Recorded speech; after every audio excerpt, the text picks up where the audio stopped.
Sampai ada yang dihajar, dipukul, yang tadi pakai tongkat baseball tadi ada yang di strum juga di situ. Aku banyak tuh kalau melihat nanti foto-foto bekas-bekas orang yang kena strum atau ada. Nah ini apa ini? Ini orang di strum. Buset. Astagfirullah. Intinya si scammer ini, penipu ini nggak akan berhenti sampai korbannya ini kasarnya mati.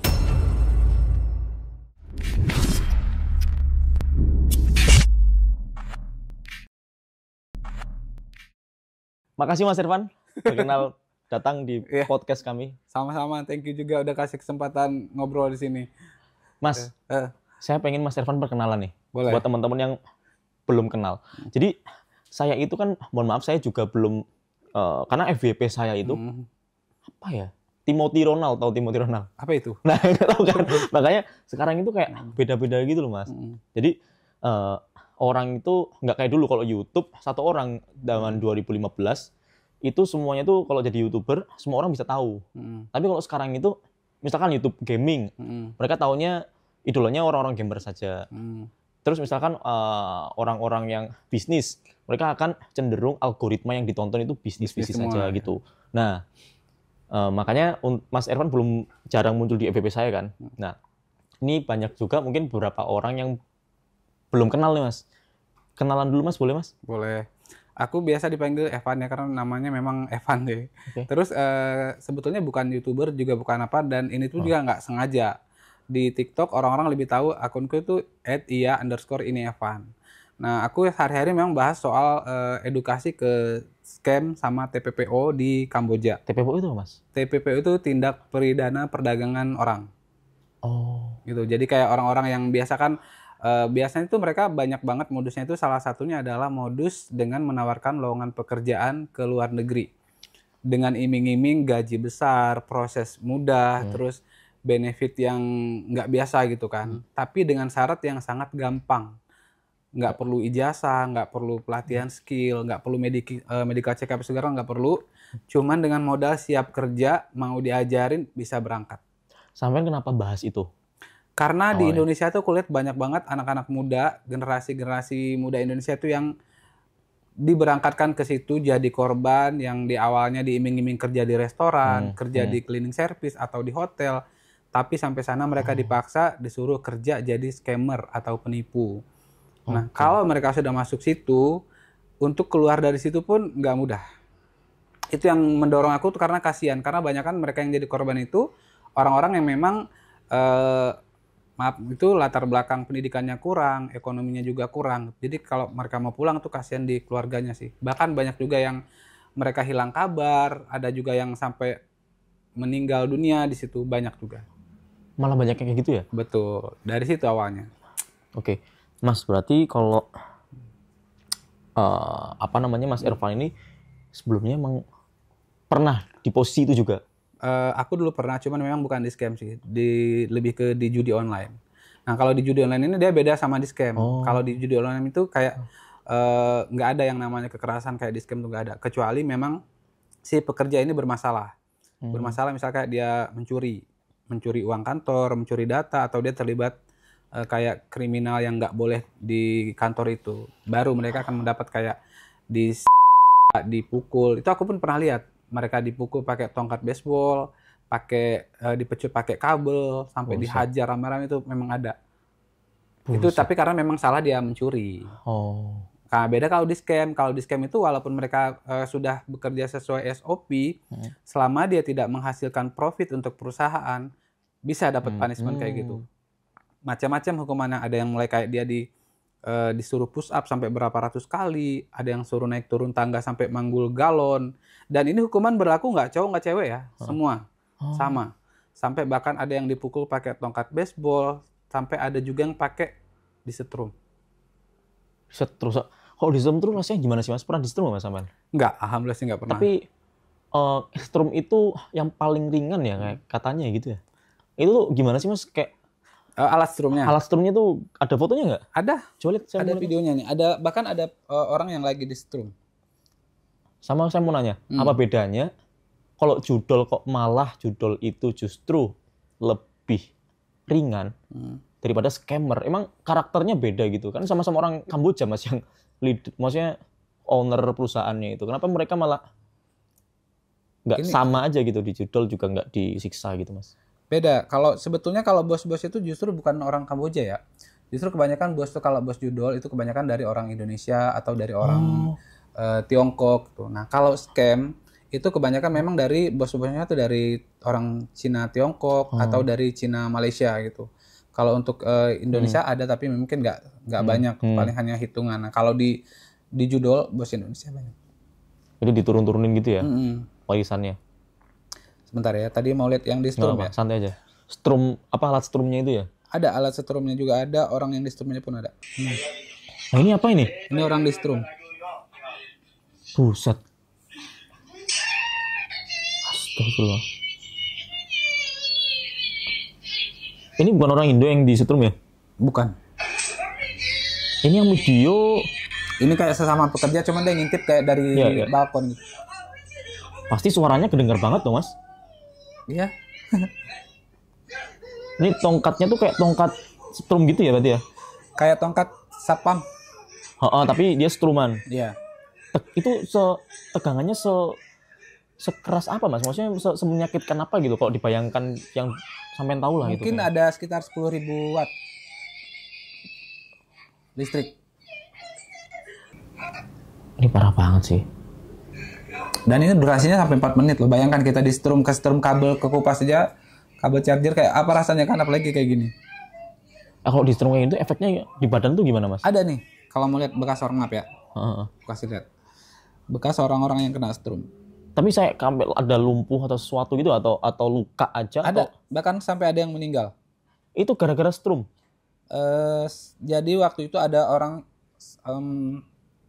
sebentar aku cari foto yang di strum. Ini bekas-bekas di strum sampai gosong kayak gini kan tuh. Oh my god. Dan ini pasti akan jadi trauma sampai kapanpun, mereka nggak akan lupa. Ada lagi orang yang posisi di strum. Strum loh mainnya tuh. Oh ini. Kalau sama struman tau nggak yang dari korek itu? Iya. Gitu. Aduh itu mah nggak ada apa-apanya. Itu nggak ada apa-apanya. Berapa persen tuh kira-kira tuh? Lihat. Ini. Itu apa itu? Orang di strum juga. Orang Indo itu? Jadi nggak bisa lari, Mas? Orang tangannya diikat terus mereka dijaga. Jadi mereka nggak bisa lari. Terus kalau yang paling parah, ini belum lama kejadian bulan April kemarin. Warga negara Indonesia asal Bekasi. Namanya Ikhwan Shahab. Itu emang mereka melakukan kesalahan atau itu ada yang buat seneng-seneng juga, Mas? Seneng-seneng yang nyiksa gitu. Kalau yang Ikhwan Shahab ini kita kurang tahu ya pastinya, tapi yang pasti dia ini kejadiannya itu dia ini mendapat siksaan dari tempatnya kerja. Terus mungkin karena dikiranya sudah meninggal, ini posisinya si Ikhwan Shahab. Dikira sudah meninggal. Jadi itu dapat siksaan, jadi dari tempat dia kerja mungkin dikira sudah meninggal, akhirnya dia itu dibuang, ditelantarkan di jalan. Nah, terus di situ dia ditolong sama polisi, ada ditemukan sama polisi Kamboja. Sama polisi ini dia dibawa ke rumah sakit. Nah, ketika di rumah sakit, dia itu sadar, yang dia ingat itu nomor handphone ibunya. Jadi dia dibantu dengan perawat itu, dia hubungin ibunya. Dari situlah berkomunikasi, sudah sempat beberapa hari di situ membaik. Sudah sempat membaik, terus tiba-tiba dipindahkan ke rumah sakit di Phnom Penh. Phnom Penh itu di ibu kotanya Kamboja. Nah, sebelumnya kan dia di daerah Kratie Provinsi itu yang lebih dekat ke Vietnam. Nah, terus pas sudah di Phnom Penh itu tiba-tiba dapat kabar dari Kamboja kalau si Ikhwan Shahab meninggal dunia. Di situ meninggalnya? Di Phnom Penh. Oh my god. Terus jenazahnya bisa ke Indonesia atau gimana sekarang, Mas? Untuk jenazah keluarga sudah ikhlas dimakamkan di Kamboja. Karena kalau untuk dipulangkan kan biayanya nggak sedikit, bisa 100 juta lebih. Oke, parah banget, men. Mas, kalau di Kamboja tuh, kan misalkan kita di Indo nih. Misalkan di Indo, contohnya kemarin ada di sekeliling lah, di Jogja, di rumah saya di Purworejo. Waktu itu tiba-tiba ada orang meninggal di dalam koper. Itu masih viral kan, dan langsung dicari. Polisi langsung nyari, ini dari mana gitu. Dari mana, siapa biang keroknya gitu ya. Pelakunya siapa. Langsung tuh diusut kan. Nah, kalau itu baru satu ya. Ya kan. Tapi kalau di Kamboja tuh itu itu hal yang sering ada kayak temuan korban begini-begini atau kayak di Indonesia yang setabu sedikit ini gitu. Kalau di Kamboja itu yang kayak itu aku juga kurang begitu ini ya. Cuman kalau untuk jenazah warga negara Indonesia yang meninggal di situ nggak sedikit yang nggak tahu kabarnya di mana. Oke. Nah itu yang saya penasaran itu di Kamboja itu semarak itu kah tiba-tiba ada? Karena saya kan tadi cerita sama sampean di belakang bentar ya. Itu banyak yang dibuang di sini, dihangutin di sungai, di sini. Itu kan seolah-olah di sana itu udah kriminal tok isinya gitu, Mas. Nah, emang sebanyak itu kah temuan-temuan kriminal atau gimana? Kalau yang aku tahu yang kejadian kayak gitu biasanya kan mereka tuh dari perusahaan scam.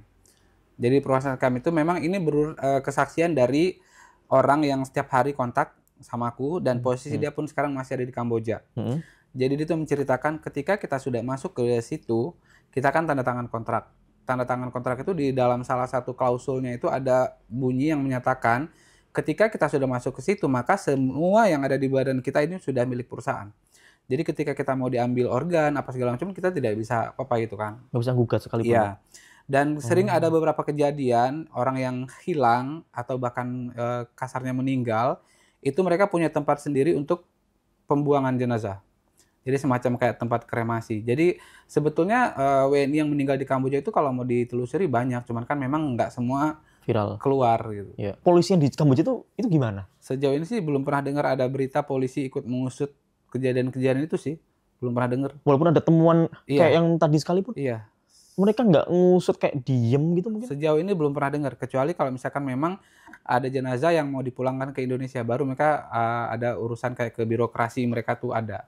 Tapi kalau untuk yang temuan-temuan mayat kayak gini, belum pernah dengar. Bahkan aku pernah ada... Mereka nggak nyari, maaf. Mereka nggak nyari kayak ini pelakunya siapa gitu? Enggak. Kok bisa kayak gitu, Mas? Kenapa kurang gitu? Tahu itu. Karena dia pelakunya kan kejadiannya di perusahaan yang memang tertutup kan. Yang kayak polisi sana mungkin mereka nggak tahu juga. Bahkan aku udah pernah ada satu kejadian, ini jenazah sudah meninggal dari Desember. Orang tebing tinggi, Sumatera Utara, namanya tuh Riko Alfirian Nasution. Sampai hari ini kita nggak tahu di mana jenazahnya. Ada informasi, waktu itu ada beberapa akun anonim yang kasih tahu kalau si Riko ini jenazahnya dibuang sama temannya di daerah Baphet. Baphet itu satu kota di Kamboja yang memang di situ memang markasnya banyak tempat scam. Jadi si Riko ini jenazahnya dibuang sama temannya yang namanya Fadli. Kenapa tuh ke temennya sampai ikut-ikutan buat buang itu? Ya mungkin ini buat ngilangin jejak, biar nggak ketahuan dari perusahaan mana, dari mana. Oh itu memang marak banget ya di situ ya. Betul, kayak gitu, banyak kejadian itu. Tapi dari scam ya, kalau dari judul sih jauh ini nggak pernah nemu. Kenapa Mas judul nggak? Ya karena tadi kalau di sana judul itu kan kalau mereka mendaftarkan perusahaannya, artinya mereka tuh legal. Oh. Gitu. Jadi nggak mau main-main. Betul. Makanya ketika ada WNI yang bermasalah bekerja di perusahaan judul, KBRI akan melakukan mediasi ke perusahaan. Jadi mereka akan dipertemukan, nanti akan dicari solusi, biasanya paling ujung-ujungnya bayar denda, baru WNI bisa pulang. Kalau di scam beda, kalau di scam nggak ada mediasi sih, langsung diproses, dibantu sama KBRI, selama dia tidak bermasalah bisa dipulangkan. Kalau scam itu kan berarti di sana tuh ilegal atau legal? Kalau scam pastinya legal, cuman kan gini. Legal? Iya, ilegal. Ilegal? Iya. Jadi kan banyak bos-bos scam itu mereka urus izin usaha tuh untuk judi. Karena kan di sana judi boleh. Jadi bos-bos scam ini izin usahanya urus buat perusahaan judi, tapi pas praktek mereka buat scam. Prakteknya beda. Betul.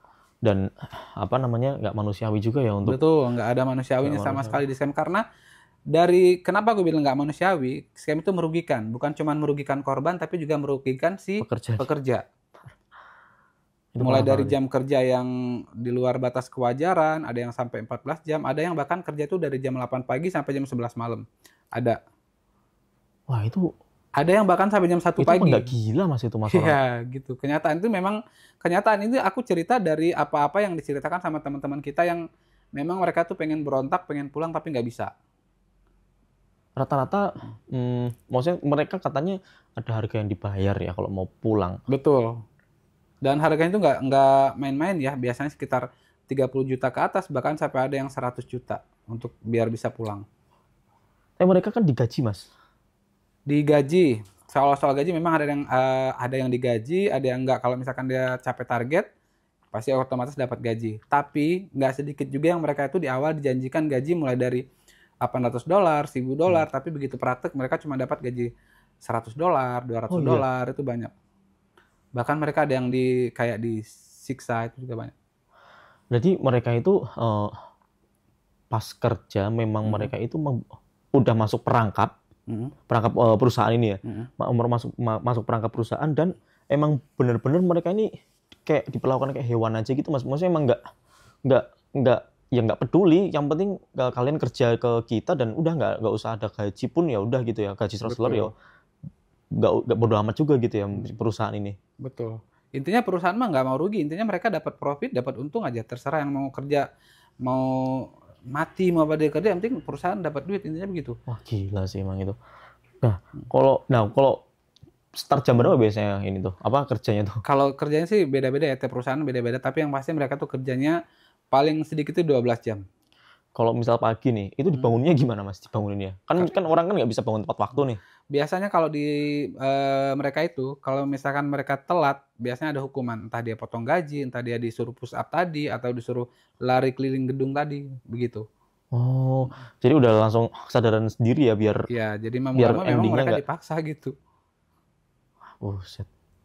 Terus siksaan yang paling kejam itu apa aja Mas? Yang paling kejam ya mungkin di strum. Bahkan ini ada cerita ya, cuman memang ini kita nggak tahu karena kan kita nggak ngeliat langsung, tapi ini dari informasi orang yang pernah ada di situ.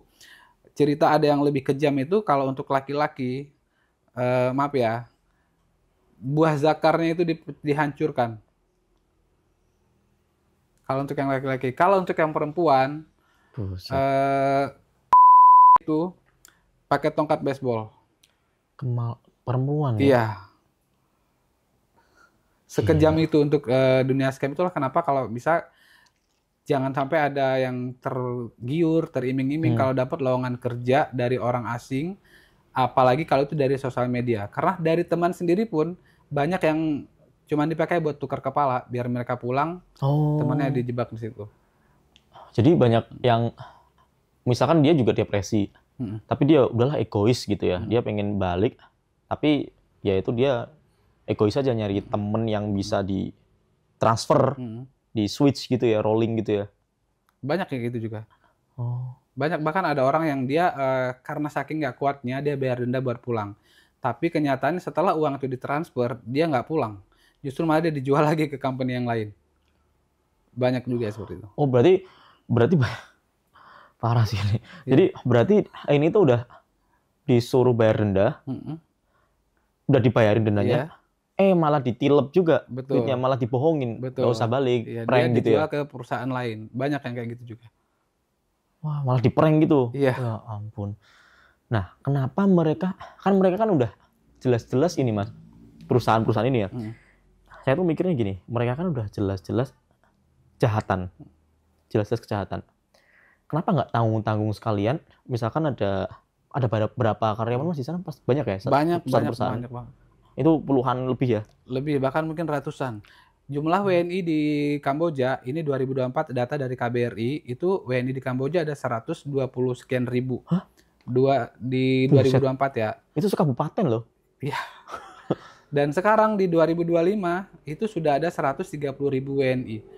Kalau nggak salah itu nomor 2 tertinggi WNI terbanyak di Kamboja setelah di Hong Kong, di Taiwan gitu. Saking banyaknya. Padahal Kamboja itu nggak ada MOU, nggak ada agreement sama Indonesia untuk penempatan pekerja migran. Jadi mereka banyak yang ilegal di situ. Nah, lanjut yang tadi. Misalkan kan dia udah kan tiap perusahaan banyak perusahaannya, banyak karyawannya. Perusahaan itu kenapa nggak tanggung-tanggung untuk ya ini dari misalkan 200 karyawan, kenapa nggak tanggung-tanggung daripada disiksa, ambil aja semuanya ginjalnya gitu. Kan kalau itu mau dia maksudnya mau dia jahat untuk nyiksa atau ngambil ginjal dan pada akhirnya juga yang disisa ada yang meninggal, itu juga sama aja gitu loh Mas. Kenapa nggak diambilin aja terus ya malah dia dapat untung ya. Ya kalau mungkin mau diambil semua sekaligus, karyawannya banyak ya resiko ya mungkin nggak gampang juga ya. Pasti mereka kalau diambil semua sekaligus pasti pada berontak. Ya takut juga mungkin bosnya kali ya. di satu perusahaan itu banyak karyawan. Banyak. Ya. Gimana kalau mereka itu berkomplotan untuk bersatu gitu untuk berontak? Pernah ada kejadian, aku dapat 2 kali kejadian kayak gini. Yang pertama itu di daerah Buffett, di gedung Venus namanya. Jadi memang mereka tuh nggak diurus visanya sama company. Akhirnya mereka semua berontak dan akhirnya mereka dipulangkan. Tapi sayangnya mereka nggak semua pulang. Ada yang mereka memilih untuk pindah ke perusahaan lain. Padahal itu udah kesempatan bagus untuk mereka melarikan diri keluar dari dunia itu kan. Terus belum lama ada lagi 64 orang, ini WNI yang juga berontak. Dan sekarang mereka di KBRI. Tapi sayang juga ada 22 orang itu yang berkhianat balik lagi ke perusahaan. Terus yang 40 ini ada yang nanti akan di assessment sama pemerintah. Kalau terbukti mereka korban, mereka akan dibantu pemulangannya. Kalau mereka terbukti kambuhan, mereka akan urus sendiri kepulangannya. Jadi semua biaya tanggung sendiri.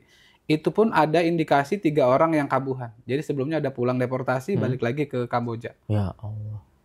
Dan itu juga nggak semua, ada juga yang masih kabur balik lagi ke perusahaan, masih ada juga karena alasannya proses pulangnya di KBRI lama, nggak punya uang biaya untuk makan, untuk sehari-hari, jadi mereka lebih memilih untuk bekerja lagi di perusahaan scam itu. Mungkin ada yang diiming-imingin jadi leader gitu? Ya, ada yang kemarin sempat diiming-imingi dengan naik gaji, naik jabatan, makanya mereka tergiur balik lagi.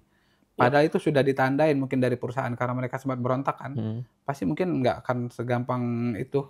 Kalau berontak untuk kabur bareng-bareng 100 orang gitu ngumpul gitu, itu gimana Mas? Nah itu sebetulnya kalau misalkan mereka berani, bagus sebetulnya. Oh iya. Cuman kan mereka kalah nggak kira-kira dari perusahaan? Kalah nggak kalau mereka ada bersenjata kah atau? Kalau misalkan mereka walaupun bersenjata, setidaknya kalau 100 orang yang berontak, mungkin bisa. Cuman masalahnya kan mereka nggak berani. Karena dari 100 ini, nggak semua itu yang korban, nggak semua yang terpaksa. Ada juga mereka yang memang bekerja secara sukarela. Walaupun mereka tahu mereka menipu, menghisap darah, memakan daging saudara sebangsa sendiri. Sempat ada korban yang cerita korban ya. Korban penipuan dari scam ini, orang Palembang, itu namanya Kak Jayanti. Dia punya usaha, dia pengusaha di situ, pengusaha salon. Total kerugiannya coba tebak berapa? Pengusaha salon ya? Ya. Paling ratusan ya? 7,8 M. Buset. 7,8 M. Dia tertipu scam. Saat itu dia orang sempat, Indo tuh yang nyekem tuh? Orang Indo juga. Saat itu dia sempat depresi, sempat sering kan sharing, setiap hari sering sampai bilang mau bundir lah gitu kan. Mau bundir karena benar-benar udah depresi. Tapi akhirnya aku bilang, sabar. Ini apa namanya, mau ujian buat dia naik kelas gitu kan.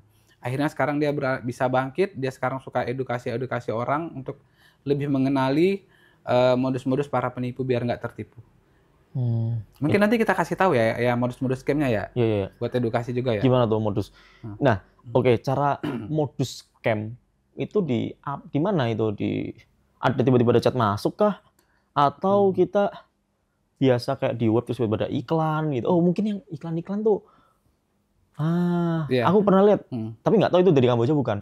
Jadi ada yang XS1 nonton, nanti film-film yang XS1, Cinema Indo, apa namanya? Cinema Indo atau LK21 itu kan website untuk nonton film ya. Itu banyak banget. Itu biasanya untuk penawaran judi online. Iklan, iya gitu, judi online gitu. Nah kalau yang scam ini dia biasanya mereka tuh kayak nawarin, scam itu kan banyak ya.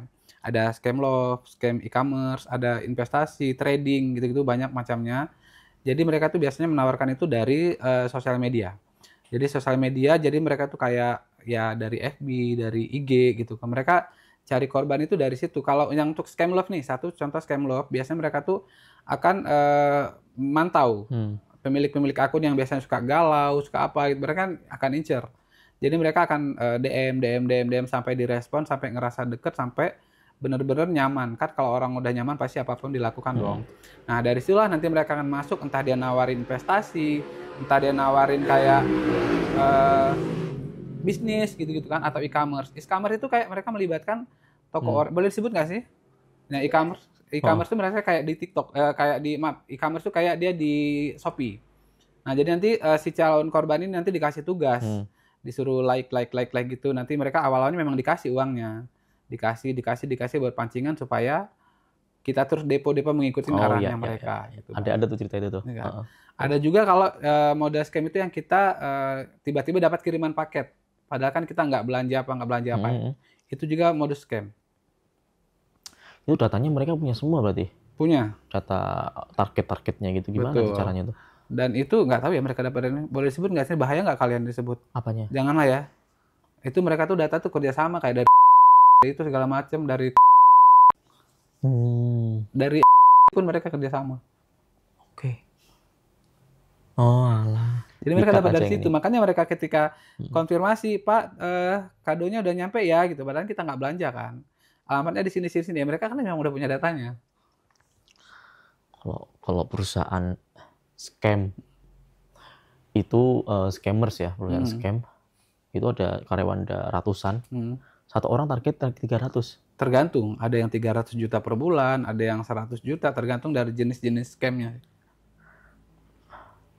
Itu modal mereka cuma ke karyawan doang ya kayaknya. Iya. Sama komputer, sama listrik ya mungkin ya. Sama panel, karena kan mereka punya panel. Bayar informasi. Ya, panelnya itu yang mereka pakai, yang harganya mahal tuh dari panelnya itu. Panel apa itu? Panel tuh kayak sistem gitu, sistem yang mereka pakai buat kerja. Iya, itu yang berbayar mungkin ya. Iya. Yang itu aja ya. Wah gila sih. Itu bisa triliunan itu pasti. Jadi kalau misalkan nih mbaknya tiba-tiba dapat paket dong, misalkan tiba-tiba si A gitu kan dapat paket, padahal dia nggak beli. Paketnya pun isinya tuh barang-barang murahan gitu kayak headset yang 15.000 gitu-gitu kan. KW Iya, yang gitu gitulah ya. Atau gayung lah apa gitu. Nanti dia telepon, halo Pak, misalkan, atau Bu, paketnya sudah diterima ya gitu kan.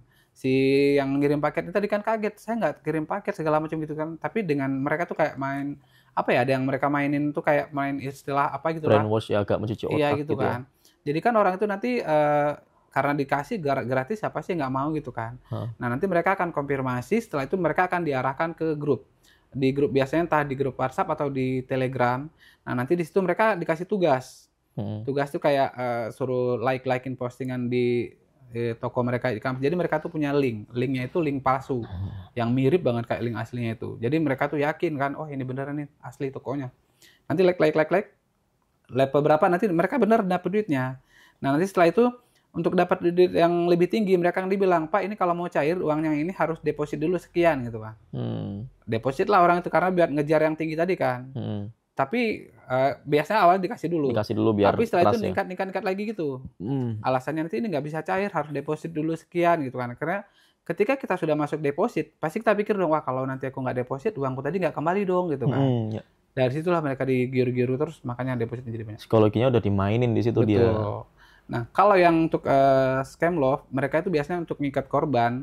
Ya namanya orang udah jatuh cinta itu kan pasti semua nurut dong apa mau. Biasanya berarahnya ke mereka ngajakin VCS gitu. VCS ya. Ya atau mereka minta dikirimin foto-foto nakal gitu kan. Nah, ketika si korban ini biasanya cewek-cewek nih udah kasih semua itu, dan mereka nggak mau lagi nurutin permintaan si scammer buat deposit atau ngasih uang, dia akan diancam, disebarkan itu tadi. Disebarkan. Otomatis dong kalau dia mikir kalau udah tersebar foto aibku atau video aibku, dia kan malu dong. Rusak nama dia kan. Akhirnya dia nurut lagi, kasih uang lagi. Gitu terus. Intinya si scammer ini, penipu ini nggak akan berhenti sampai korbannya ini kasarnya mati. Mati dalam artian? Ya sampai dia nggak ada apa-apa harga diri sama sekali, sampai mereka nur sampai benar-benar nggak punya apa-apa lagi. Nah dari sini juga biasanya muncul tuh banyak modus-modus baru lagi. Mereka tuh kan karena sindikat namanya kan. Jadi mereka nanti muncul modus nawarin uang yang di scam tadi bisa balik. Padahal itu juga komplotan mereka juga. Jadi kan mereka suka ada tuh postingan, aku ada tuh contohnya kayak yang banyak korban yang kita bantu uang kena scam bisa balik lagi gitu. Nanti syaratnya mereka harus biaya admin. Begitu dipancing lagi kalau mau balik sekian, gitu terus siklusnya. Jadi intinya ya kita udah kehilangan uang, makin kehilangan lagi. Gitu. Orang datang ke sana itu dari agen tenaga kerja. Itu mereka tuh resmi nggak sih rata-rata mas? Nggak. Karena kan Kamboja itu Indonesia-Kamboja tidak ada MOU atau agreement untuk penempatan pekerja migran. Jadi mayoritas warga negara Indonesia yang di Kamboja itu adalah pekerja non-prosedural atau ilegal. Pasti ya? Ilegal. Biasanya tawaran kerja Kamboja itu datangnya dari mulut ke mulut. Dari teman. Misalkan nih si A udah berangkat. Nanti dia iming-iming ke temannya si B. Kerja di Kamboja gajinya sekian, kerjanya enak. Berangkatlah si B. Atau mungkin ada juga dari agen yang mereka share lowongan itu banyak di FB, ditawarkannya kerja itu kayak di restoran, di hotel, atau apa gitu di negara Thailand atau di Malaysia. Begitu sampai sana, mereka dipaksa jadi scammer, penipu. Kalau udah sampai sana mereka nggak bisa berontak. Karena apa? Karena ketika mereka berontak minta pulang, si agen ini akan meminta biaya yang nggak sedikit untuk ganti ruginya.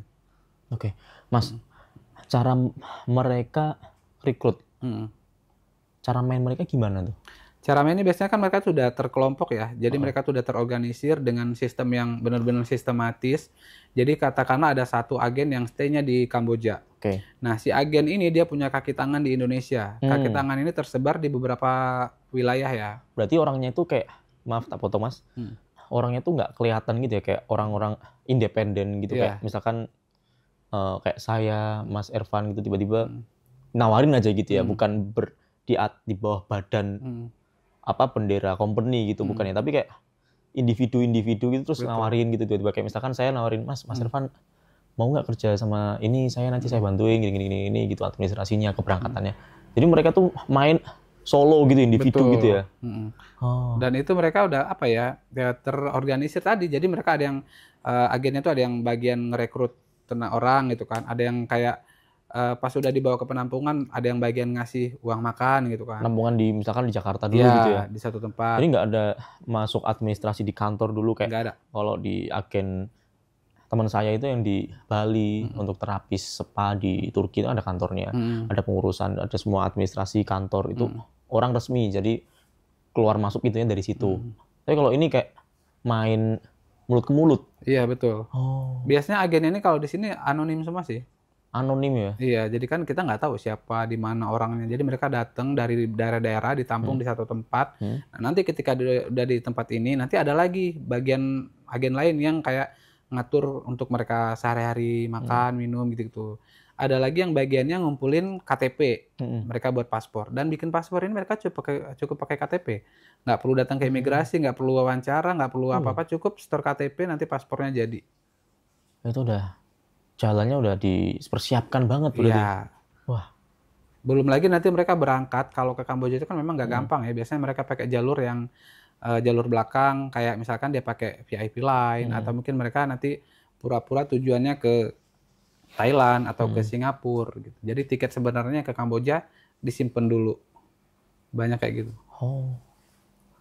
Terus sampai orang-orang banyak orang desa ya Mas ya yang jadi target. Banyak. Itu gimana cara mereka melancarkan misinya itu Mas? Karena kalau yang aku lihat ya kebanyakan orang-orang yang berangkat itu memang mereka kayak edukasinya kurang, literasinya kurang. Banyak kan orang-orang udah. Ketemunya di mana Mas? Rata-rata ketemu agen perantara itu loh. Sosial media. Itu sosmed yang paling banyak. Kebanyakan orang tuh kan cari-cari orang yang udah buntu, entah lama nggak kerja, entah baru lulus belum punya pengalaman kan. Mereka lewat lowongan di Facebook atau di Instagram dengan iming-iming gaji gede, tapi nggak perlu skill, nggak perlu persyaratan apa-apa. Siapa yang nggak tergiur? Termasuk aku juga dulu kan sempat tergiur gara-gara gaji gede kan. Berapa Mas sama yang ditawarin? Ditawarin dulu gajinya pokoknya gede lah, $1.000 gitu kan. Tapi ternyata nggak ada, lebih sama aja dengan gaji di Jakarta, bahkan lebih enak kerja di Jakarta. Di sini kita kerja Sabtu Minggu libur. Kerja cuma 8 jam. Bisa sama keluarga juga habis itu ya. Tanggal merah kita libur. Kalau di situ tiap hari kita kerja 12 jam, nggak ada libur sama sekali. Mau tanggal apa sama. Selama jari kita bisa bergerak, harus tetap kerja. Gambarannya tuh gimana sih Mas? Apa ya? Tempat tinggal kantornya itu. Tadi kan dari infonya Mas, yang sebelumnya yang lain-lain juga. Itu kan di portal, di tembok gede, di benteng gitu, dan ada penjagaan. Ini penjagaan itu aparatnya seketat apa itu Mas? Jadi kalau untuk tempat tinggal dan kantor, judul sama scam beda ya. Kalau judul tuh biasanya mereka kantor dengan tempat tinggal itu beda. Beda dan nggak seketat di scam. Masih boleh dia mau keluar mau kemana bebas kalau di judul.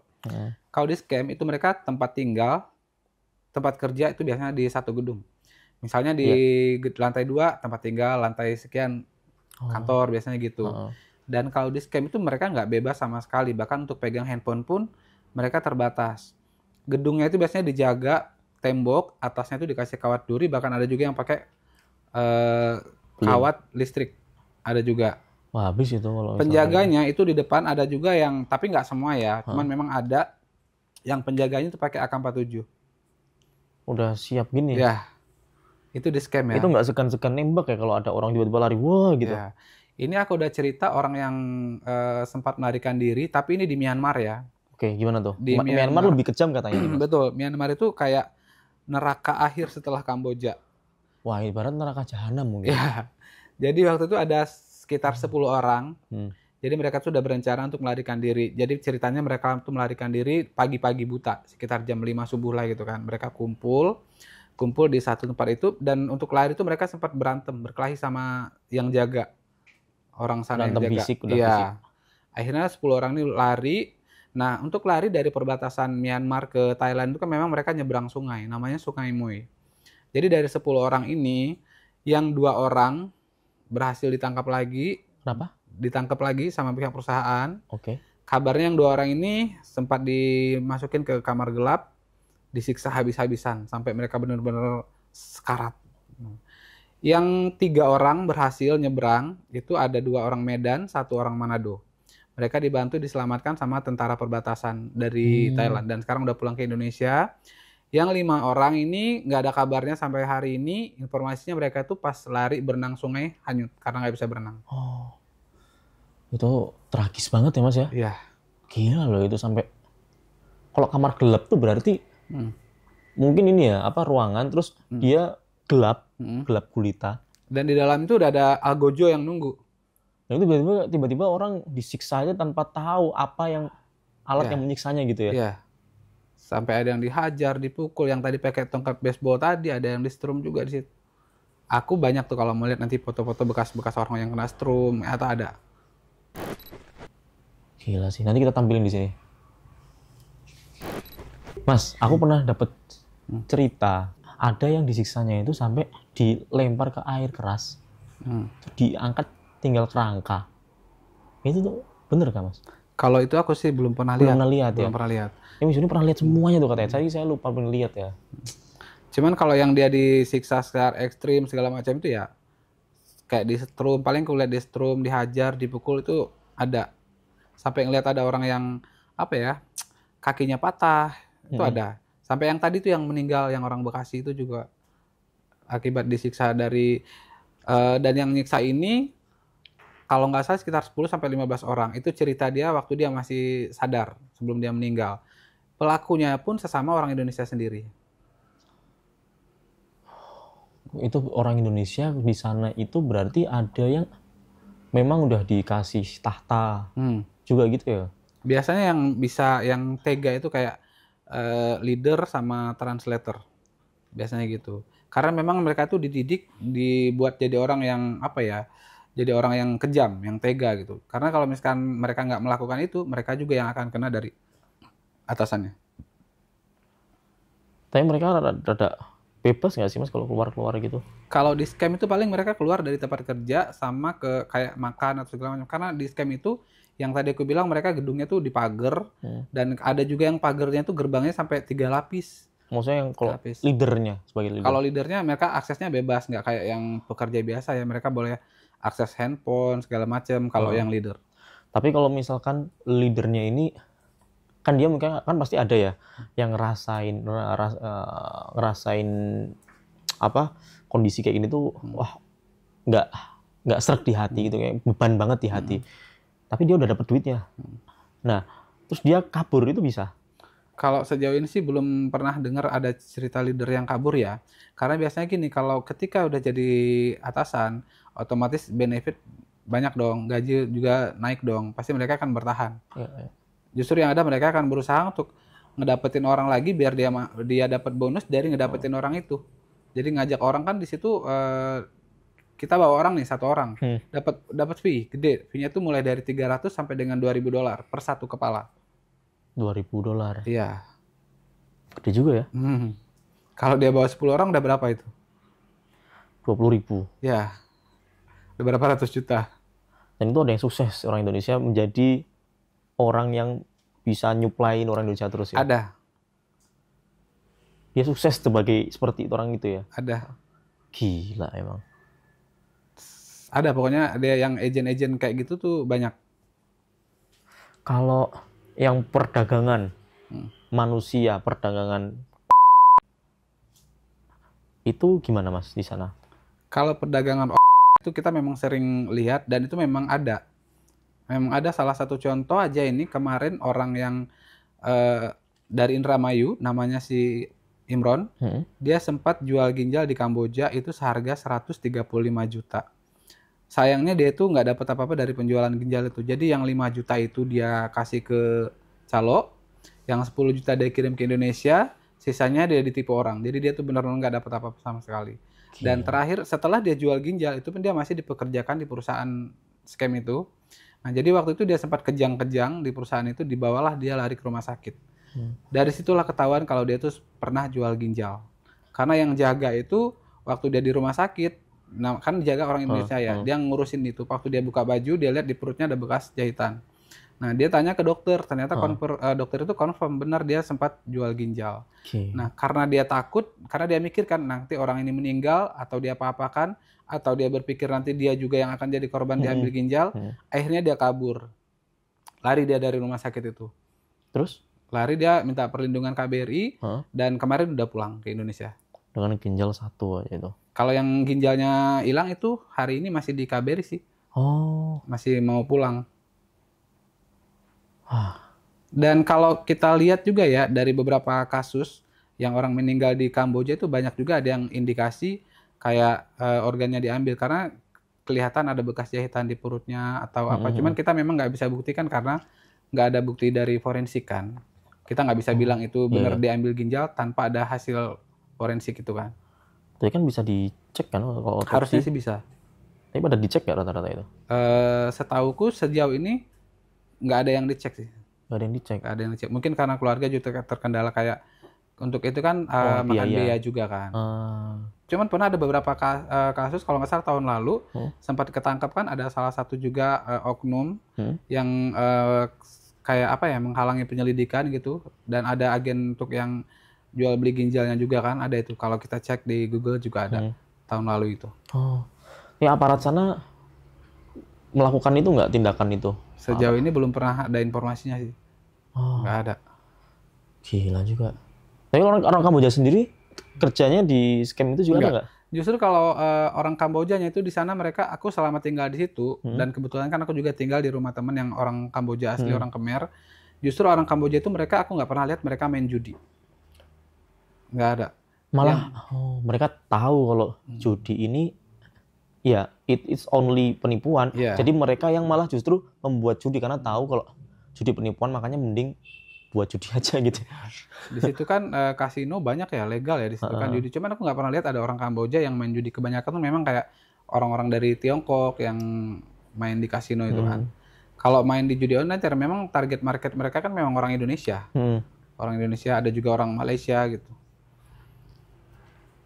Jadi kalau habit atau kebiasaan atau lingkungan di Kamboja sendiri tuh berarti dia sendiri juga nggak kerja di perusahaan-perusahaan yang seperti itu malah ada ya? Cuman memang nggak banyak.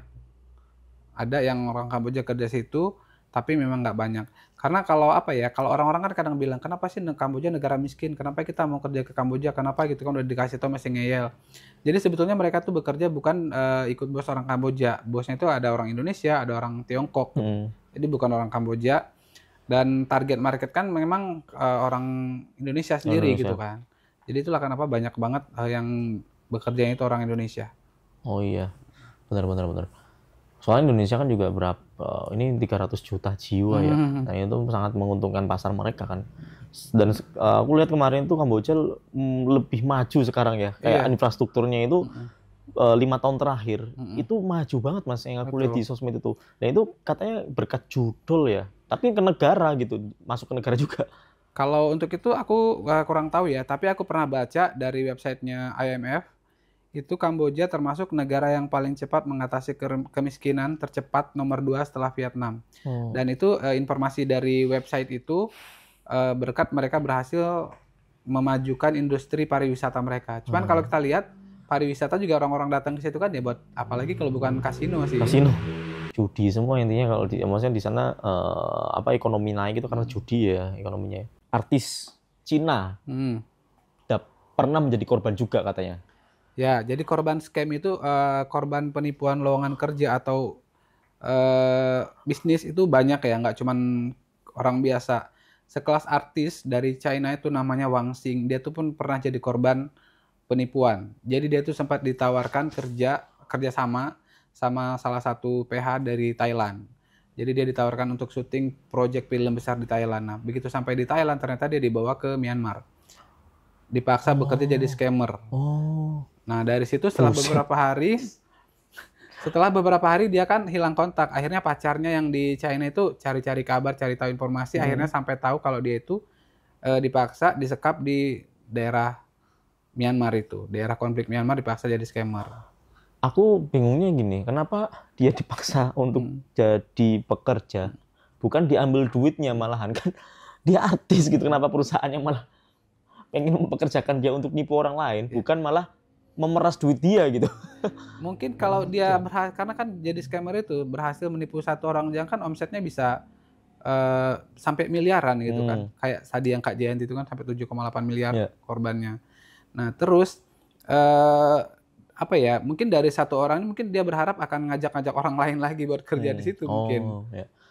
Nah, kalau yang dia kan jadi dia berarti pola penipuannya sama ya si artis ini ya. Jadi dari iming-iming kalau karena dia di artis, jadi iming-iming jadi diajak syuting main, ya. Syuting proyek film besar di Thailand itu. Ininya nggak biasa, salary-nya nggak biasa dengan yang di Cina. Bisa kayak, jadi. Kan kayak lebih berapa kali lipat gitu ya.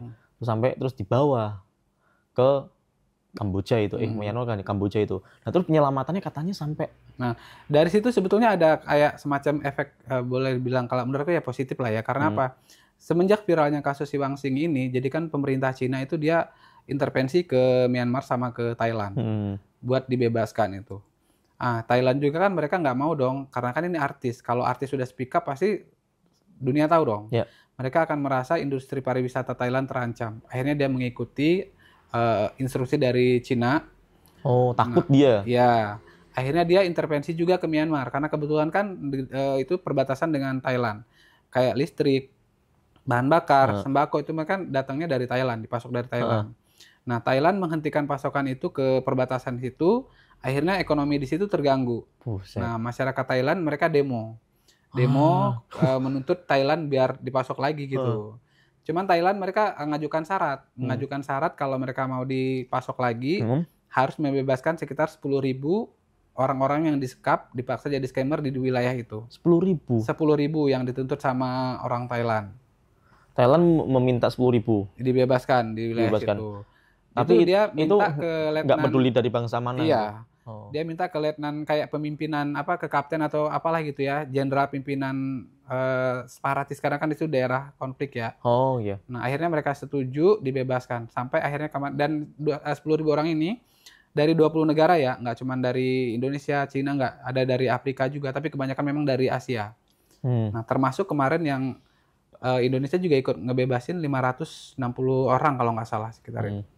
Dipulangkan. Cuman sayangnya waktu di assessment itu semua dijadikan korban, padahal ada pelaku juga. Ada pelaku yang suka merekrut orang yang ngajak kerja ke situ. Terus dia lepas gitu? Lepas, karena dia waktu di assessment dia mengaku kalau dia korban. Oh my God. Memang complicated banget ya Mas ya? Ya. Kalau kasus Kamboja ini complicated. Oh ya, tadi yang dari Cina itu berarti dia lolosnya negara yang turun tangan? Iya, dari negaranya yang turun tangan. Mereka minta ke Thailand, ke Myanmar untuk ngebebasin itu. Gila, emang bangsa Cina emang kuat powernya itu.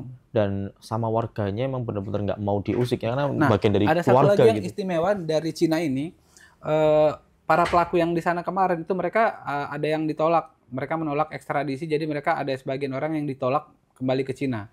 Karena menurut mereka itu sudah melakukan penipuan untuk rakyat Cina. Jadi ada yang ditolak, nggak diterima di Cina, jadi tetap ditahan di situ. Bedanya kalau di kita, di Indonesia, yang kemarin dari Myanmar itu yang dibebaskan, begitu sampai di Jakarta, digelar karpet merah, disambut, dipeluk, jadi seolah-olah itu mereka tuh pahlawan yang mengharumkan nama Indonesia. Bedanya itu sama Cina.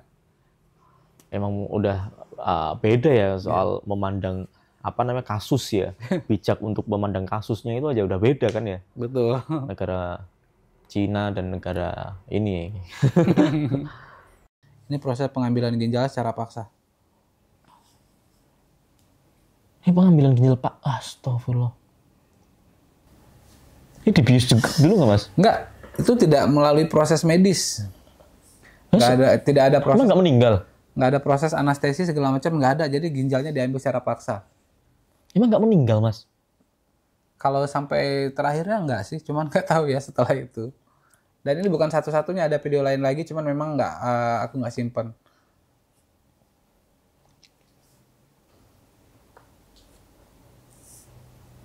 Diiris-iris gitu loh. Tapi muka-mukanya sih ini ya, Bukan orang Indonesia ya. ASEAN gitu ya. Ya antara mereka itu ya Mau negara-negara. lihat sampai habis.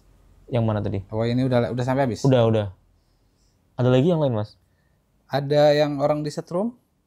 Oh itu udah tadi. Yang ekstrim. Yang Yang ekstrim. kalau di Telegram tuh itu kumpulan apa itu Mas? Yang katanya ada video-video. Banyak itu itu. Itu video-video kayak deep web gitu ya? Apa video-video gelap gitu ya? Yang memang nggak bisa beredar bebas. Nah itu jangan-jangan dulu yang sering saya lihat itu ada video-video gelap, maksudnya yang video penyiksaan orang-orang yang sampai dikorok segala macam, jangan-jangan di Kamboja lagi gitu. Kalau itu kurang tahu. Cuman kemarin sempat ada video juga, cuman aku nggak simpen ya, dikirimin orang, ada yang kayak satu truk mayat dibuang, dilempar-lempar. Wah itu. Tapi itu kayaknya bukan di Kamboja deh, antara di Vietnam atau di Myanmar. Mas, mau nanya ini.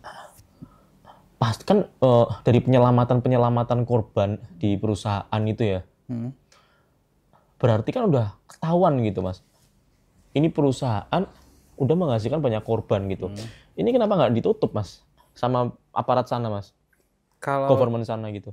Kalau itu kita kurang tahu ya kenapa ya. Karena mungkin memang tidak ada laporan masuk ke kepolisian kalau ada korban gitu. Masih bisa eksis terus dan malah menghasilkan korban lagi dan banyak yang ya itu kekerasan itu loh Mas. Yang saya heran itu saya nggak tahu ya di pemerintahan sana tuh gimana sih sistemnya gitu. Kalau untuk yang kekerasan ini kayaknya mungkin memang nggak kebaca sih dari polisi situ. Cuman kalau kayak yang korban kayak yang ada yang jatuh dari lantai sekian, mungkin mereka tahu tapi dianggapnya itu accident gitu. Jadi nggak sampai ada penelusuran lebih dalam. Tapi kan ada pengakuan Mas korban gitu. Sejauh ini sih belum ada korban yang berani berbicara sih. Oh gitu, kenapa? Nggak ada. Apalagi kalau korban yang meninggal tuh intinya apa ya? Mereka tuh kayak benar-benar takut, berada di bawah tekanan, ancaman. Jadi nggak ada yang berani bersuara. Kayak udah kayak di film-film gitu ya, seolah-olah kalau ini nanti bisa ketangkap lagi gitu ya.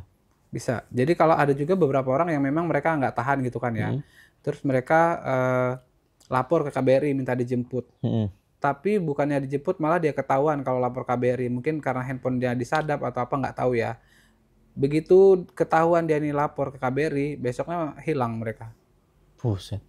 Kalau yang kabur misalkan ada kan banyak orang yang manjat pagar, kabur gitu. Nah, di jalan kan mereka pasti ada nemu polisi, pos polisi gitu. Ibarat kalau kita misalkan orang kerja di kita gitu terus saya nyiksa segala macam, terus dia kan tinggal ke pos polisi gitu kan, misalkan udah berhasil kabur dari portal saya ini, polisi itu nggak ada yang punya inisiatif ke situ gitu. Ada bagian orang kayak polisi gitu ada. Setempat gitu tuh gimana itu responnya? Ini aku cerita tapi dia nggak diselamatkan sama polisi ya, tapi sama orang Khmer asli, kebetulan temanku sendiri. Jadi ada 2 orang, asal aku ingat banget orang Sukabumi. Jadi mereka tuh baru sekitar seminggu di situ. Jadi mereka ditawarkan awalnya kerja di restoran di Malaysia. Tapi sampai di Malaysia mereka dibawa ke Kamboja. Dan salah satu korbannya ini dia dipintain biaya 15 juta. Jadi dia sempat bayar 15 juta. Padahal agennya itu dapat duit banyak gitu kan. Dibawalah dia ke daerah KPS atau Kampung Som atau Sihanoukville ya. Nah, waktu malam-malam mereka tuh hubungin aku lewat DM kan. Sampai banyak banget DM. Ternyata pas aku baca mereka minta tolong. Akhirnya pada saat itu mereka lari dari perusahaan itu, dari salah satu perusahaan, tapi aku nggak sebutin ya perusahaannya, takut teman-teman di sana bahaya ya. Dari salah satu perusahaan dia lari dari saluran air, kata dia begitu. Akhirnya dia telepon, aku bilang, kalian sembunyi cari gang-gang atau tempat-tempat yang rumah-rumah sepi atau kalian lari ke hutan-hutan gitu kan. Akhirnya mereka memilih lari di kayak ada semacam bukit gitu, mereka sembunyi di pohon-pohon itu sampai beberapa jam. Setelah mereka benar-benar aman, akhirnya aku suruh mereka keluar cari tuk-tuk. Sampai itu yang ngedirect mereka? Iya, aku ngedirect mereka berkeluar kan. Buset. Akhirnya dapatlah tuk-tuk, aku Sherlock, aku taruh dia di rumah temanku yang orang Khmer, orang Kamboja asli. Awalnya dia nolak, dia nggak mau awalnya nampung karena dia takut itu akan membahayakan dia dan keluarganya. Emang kenapa Mas itu? Bukannya kalau misalkan dia ngebantu orang, bukannya dia temennya Mas itu kan yang orang yang bisa membantu orang, bukannya nanti juga ada yang polisi yang bisa ngebantu, polisi sana gitu ngebantu. Masalahnya ini kan hubungannya dengan mafia ya, sindikat ya. Mungkin mafia dia takut besar ya? Ya, dia takut kalau nanti keluarganya juga terancam di situ. Berarti lebih kuat ya mafia di sana? Bisa jadi. Nah, tapi setelah akhirnya aku benar-benar minta tolong demi keselamatan dua orang ini, karena posisiku waktu itu kan jauh ya. Akhirnya aku benar-benar minta tolong sama dia. Apapun syarat yang dia minta, pasti aku ikutin. Yang penting dua orang ini selamat. Akhirnya dia cuma minta selama ada di rumah dia, nggak boleh aktifin handphone. Karena kan dia takut GPS-nya kebaca kan. Jadi kebetulan waktu itu malam Sabtu akhirnya Minggu. ditampung? Oke. Sabtu Minggu kan KBRI tutup. Jadi selama 2 hari dia ditampung di rumah temanku itu. Hari Senin pagi baru diantar ke KBRI. Dan sudah pulang ke Indonesia, salah satunya dari mereka ada yang kayak linglung, sakit, meninggal. Meninggal? Satu meninggal. Kenapa itu? Mungkin dia depresi selama di sana, mungkin terlalu tertekan atau gimana, mungkin depresi. Pas pulang di sini pun dia sampai linglung, bahkan ditanya ini tanya itu dia nggak inget apa-apa. Namanya sendiri pun dia nggak inget. Itu karena penyiksaannya juga Ya, udah mungkin karena ekstrim. depresi kali di situ. Jadi meninggal sekarang. Jadi sekarang Mas Ervan ini apa yang dilakukan pergerakannya Mas? Banyak sih pergerakan, cuman memang paling kayak yang ada beberapa orang gitu kan. Banyak sih teman-teman yang di Kamboja itu kan kayak misalkan, Bang aku mau kabur, aku gini gimana ya solusinya gitu. Paling kayak sharing gitu kan. Nanti kamu begini gitu kan. Paling sebatas itu aja. Kalau untuk ada yang, Bang aku udah di sini tapi aku kayak yang nggak ada uang segala macem gitu. Aku awalnya sempat pernah ada satu kali orang yang nggak punya uang buat pulang. Akhirnya aku bantu karena kasihan dia perempuan kan. Akhirnya dia bilang kan, nanti aku sampai Indonesia aku ganti Bang, tolong katanya gitu kan. Aku benar-benar nggak ada. Akhirnya dia kirimkan KTP-nya, paspornya segala macam itu karena aku kasihan. Akhirnya aku belikanlah tiket dia pulang. Tapi sampai di Indonesia, aku sebenarnya bukan soal uang itu ya. Maksudku sudah sampai di Indonesia minimal berkabar gitu, Bang, udah sampai, udah selamat, alhamdulillah gitu kan. Tapi sampai hari ini nggak ada kontak, nggak ada kabar. Ada. Bisa ada orang kayak gitu. Terus ada lagi, kalau ini lumayan, ini bukan mau cari muka ya, bukan mau pansos. Ada beberapa orang yang di KBRI kayak yang, Bang, aku udah 2 hari nih terakhir makan hari kemarin nggak ada uang lagi gitu kan, segala macam gitu. Maka aku kalau dari situ, kalau untuk aku kasih uang, aku jadi kayak yang nggak mau lagi gitu. Aku pokoknya nggak mau bantu, nggak bisa bantu kalau terkait soal uang. Karena memang juga aku kan terbatas ya uangnya juga karena nggak kerja kayak gitu kan. Akhirnya aku paling kamu orang di situ, kalian ada berapa orang gitu kan. Misalkan 5 orang gitu. Akhirnya kayak, ya udah tunggu ya. Akhirnya kirim makanan lewat, di situ ada aplikasi namanya Food Panda. Oke. Kalau di sini tuh kayak Gojek. Ya, sampai bisa orderin dari sini. Iya, saya orderkan makanan buat mereka yang ada di situ. Dan untuk orang yang mau tidur di dalam KBRI pun nggak ada tempatnya memang. Jadi kalau ada WNI yang mau pulang itu harus cari tempat tinggal sendiri di luar, bayar. Bahkan ada yang ngemper-ngemper di depan KBRI itu banyak. Jadi ini cerita, ada orang Indramayu, tapi memang dia nggak mau di-share namanya. Inisial aja ya, JP. Inisialnya JP. Jadi waktu itu dia bukan kabur sih, tapi memang dicampakkan dari perusahaan tempat dia bekerja. Karena memang dianggap nggak produktif, dia dicampakkan. Akhirnya dia larilah ke KBRI. Sampai di KBRI, dia bertemu dengan 2 orang yang dia bilang mau bisa bantu, yang istilahnya mau berbagi lah gitu dengan dia.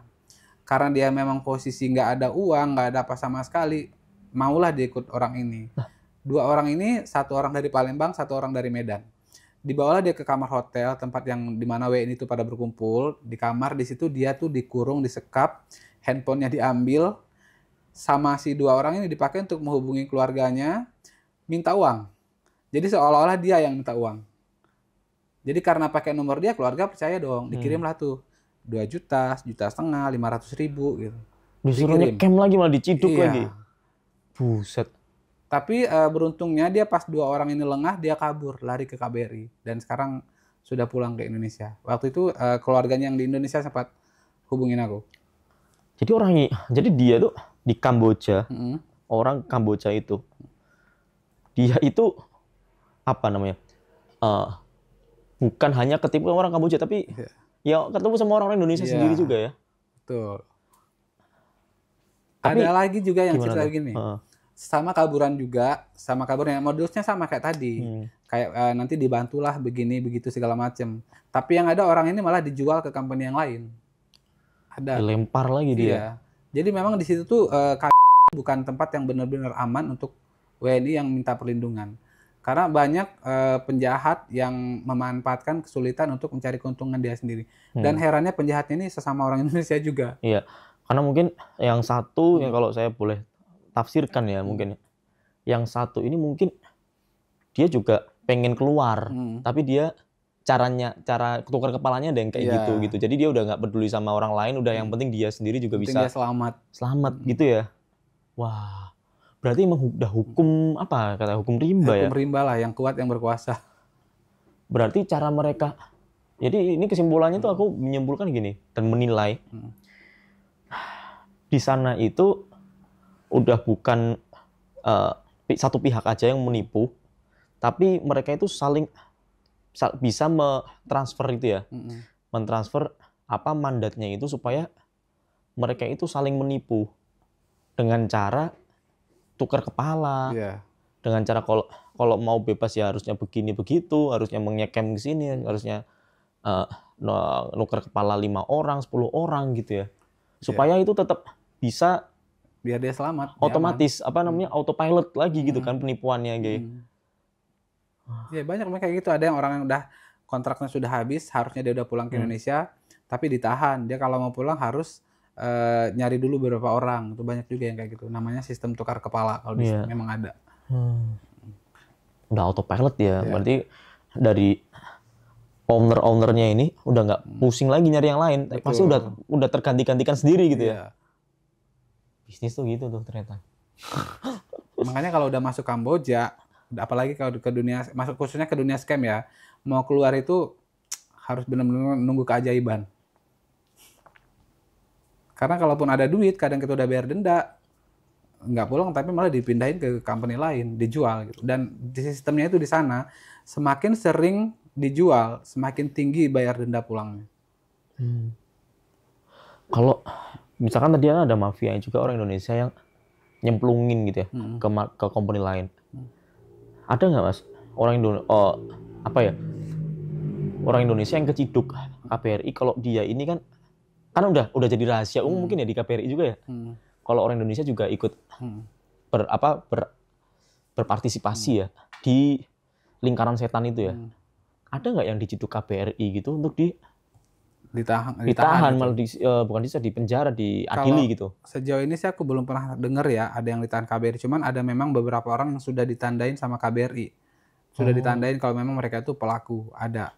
Nah, cuman kalau di Indonesia aku pernah ada informasi beberapa orang agent yang berhasil ditangkap pada saat mereka berusaha untuk mengirim atau menjual WNI ke luar negeri. Pernah waktu itu ada 3 orang yang WNI asal Manado mau dijual ke Irak.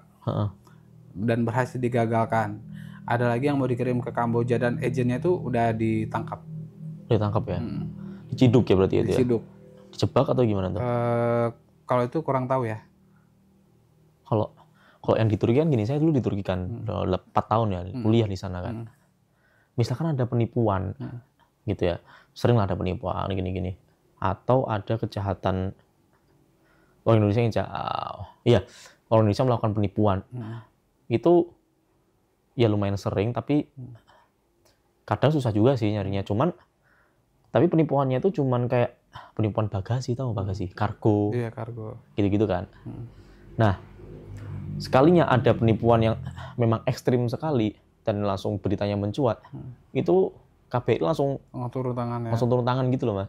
Nah, langsung menindak gitu. Tapi kalau di Kamboja itu gimana, Mas? Karena saking banyaknya orang Indonesia yang jadi pelaku gitu, pelaku kejahatan ini, itu gimana Mas di sana? Kalau yang aku tahu KBRI itu apa ya, intinya mereka sudah bekerja sesuai dengan SOP ya, sudah dengan SOP, tapi mungkin prosesnya memang terkesan lambat karena memang staf KBRI itu kan terbatas ya, cuman beberapa orang. Sedangkan kasus yang masuk ke KBRI itu dalam satu hari itu bisa ribuan, bisa ribuan laporan pengaduan. Itu susah banget itu. Ya, mungkin itu salah satu faktor yang bikin agak lambat penanganannya. Mungkin juga memang mereka kayak mana yang harus diprioritaskan, mana yang bisa ditunda dulu, mungkin seperti itu sih. Oke. Sampai sini aja mungkin ya. Makasih, Mas. Sama-sama. Makasih Mas Irfan sudah mau sharing-sharing ya sama kita. Sama-sama. Ya terus bergerak untuk menyuarakan edukasi terhadap orang-orang yang silau ya dengan iming-iming itu ya. Contohnya. Karena mau iming-iming mau gimana pun itu tetap ya. Yang tadi disampaikan Miss Yuni udahlah ya. Udah disampaikan lah ya. Iya. Sama intinya arahnya ke situ kan. Ini gitu aja. Close. Udah.